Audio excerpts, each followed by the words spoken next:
வணக்கம் மக்களே, நான் உங்க கோகுல். இப்போ நியூஸ் சேனல் ஃபுல்லா பிரேக்கிங் நியூஸா போயிட்டு இருக்கு. என்னடா இது பிரேக்கிங் நியூஸ்? சிலிண்டர் ஃபுல்லா காலியாயி போச்சா? இல்ல பெட்ரோலுக்கு ஏதாச்சும் தட்டுப்பாடு வந்துருச்சான்ட்டு அப்படியே ஒரு மாரியே பயந்து போயிட்டு பார்த்தா, அது கிடையாது. அதாவது டிவிக்கு தலைவர் விஜய் அவர்கள் புதுச்சேரியில வந்து கூட்டணி அமைச்சிருக்காரு. அதாவது தனித்து நின்று தான் போட்டியிடுவதாக புதுச்சேரியில வந்து டிவிக்கே இருந்துச்சு. ஸோ இந்த சூழ்நிலையில என்ன சொல்லப்பட்டு வந்துகிட்டு இருக்குன்னா, புதுச்சேரியில இருக்கக்கூடிய நியாயம் மக்கள் கழகம் அப்படிங்கிற ஒரு கழகம் இருக்காங்க. புதுச்சேரியில அங்க வந்து அந்த கட்சி கூட டிவிக்கே வந்து கூட்டணி வச்சுக்க போகுது.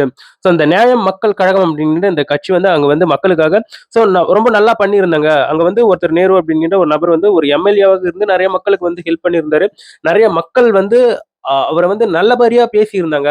ஸோ அவர் தொடங்கின ஒரு கட்சி தான் நியாயம் மக்கள் கழகம் அப்படிங்கிற கழகம். ஸோ டிவிகே சைட்ல இருந்து அந்த கழகத்துக்கு வந்து 2 தொகுதி வந்து ஒதுக்கி இருப்பதாகவும், அந்த அந்த கட்சி வந்து புதுச்சேரியில 2 தொகுதியில வந்து நிக்க போறாங்களாம். ஸோ புதுச்சேரியில நம்ம கேள்விப்பட்டிருப்போம் கிட்டத்தட்ட 30 தொகுதிகள் என்பது இருக்கு. ஸோ சூழ்நிலையில சட்டமன்ற தேர்தல் என்பது கூடிய விரைவில் புதுச்சேரியிலும் நடக்க போகுது. Assembly election. அதாவது ஏப்ரல் மாதம் 9ஆம் தேதி 2026ல அது வந்து நடக்க போகுது. ஸோ அதை ஒட்டி தான் இப்போ டிவிகே தலைவர் விஜய் அவர்களும் அங்க புதுச்சேரியில வந்து எப்படியெல்லாம் வின் பண்ணலாம் அப்படிங்கிற அவங்களுடைய வியூகங்களை வகுக்க ஆரம்பிச்சிட்டாங்க. அவர்களுக்கு புதுச்சேரியில கூட ஒரு மிகப்பெரிய ஒரு மக்கள் பலம் இருக்குன்றது வந்து இப்போ பரவலாக பேசப்பட்டு வந்துகிட்டு இருக்கு. ஏன்னா விஜய் அவர்கள் வந்து அந்த இடத்துல வந்து பரப்புரை கூட்டம் வந்து மேற்கொள்ளும் போது ஒரு 2 மாசத்துக்கு முன்னாடி நினைக்கிறேன். பரப்புரை கூட்டம் மேற்கொள்ளும் போது அந்த இடத்துல மக்கள் வந்து எந்த அளவுக்கு முண்டி அடிச்சிட்டு வந்தாங்க.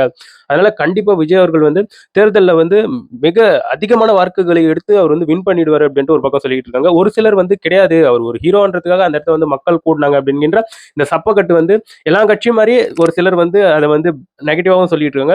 அந்த மாதிரியான நியூஸ் எல்லாம் இப்ப பயங்கரமா ஸ்ப்ரெட் ஆயிட்டு இருக்கு. அதே சமயத்துல விஜய் அவர்களே சொல்லியிருப்பாங்க. எம்ஜிஆர் அவர்கள் எலெக்ஷன்ல நிற்கும் போது அவர் வந்து முதல்ல வந்து புதுச்சேரியில தான் அவர் வந்து வின் பண்ணியிருப்பாரு அப்படின்ட்டு விஜய் அவர்களே சொல்லியிருந்தாரு.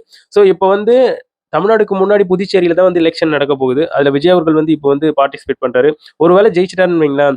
ஸோ இது வந்து கோஇன்சிடென்ட்டா இருக்குமா? அடுத்து என்ன நடக்க போகுது அப்படிங்கிற அந்த பகீர் இருக்குமான்றது தெரியல.